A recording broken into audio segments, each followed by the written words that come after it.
ఓం నమో నారాయణాయ. మనం యోగుల గురించి తెలుసుకుంటున్నాం కదా. ఇది రాసిన వారు శ్రీధరన్ కాండూరి గారు. ఇప్పుడు సమాధి యోగం అంటే ఏంటి, ఆ సిద్ధయోగులు ఈ సమాధి యోగం ఎలా మనకి అందించారు అనేది తెలుసుకుందాం. యోగ సాధన చేసే సాధకులు సాధనలో బాగా పరిణతి సాధించిన తరువాత సమాధి అనే విధానాన్ని సాధన చేస్తారు. సాధకుడి యొక్క చిత్తము అనగా మనస్సు స్థిరంగా ఉన్నప్పుడు ఈ సమాధిని సాధన చేస్తారు. సమాధిలో ఉండే సాధనలో ఈ క్రింది విధంగా వర్గీకరించబడ్డాయి. అవి ఏంటంటే, మొదటిది తాండ్ర. దీనిని ఒక విధమైన యోగ నిద్రగా భావించవచ్చు.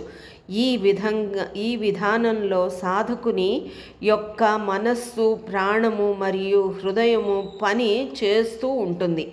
మరి రెండవది మూర్ఛ. ఈ విధానంలో సాధకుని యొక్క మనస్సు మరియు ప్రాణము పనిచేయవు అనగా ప్రశాంతంగా ఉండిపోతారు. తర్వాతది మూడోది వచ్చి అర్ధ సమాధి.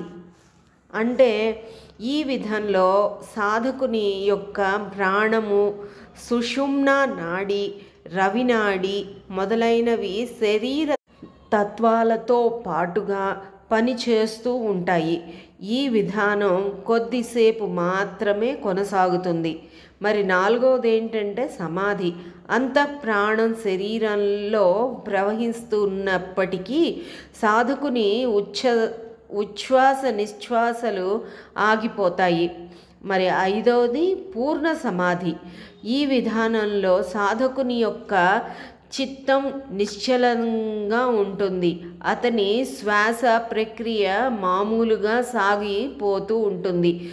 శరీరంలో ప్రాణం ఏకక్రమంలో ప్రవహిస్తూ ఉంటుంది. మనో నేత్రాల ముందు ఓం అనే ప్రణవాక్షరం కనిపిస్తుంది. ఓం నమో నారాయణాయ. మరి తరువాత భాగంలో కలుసుకుందాం.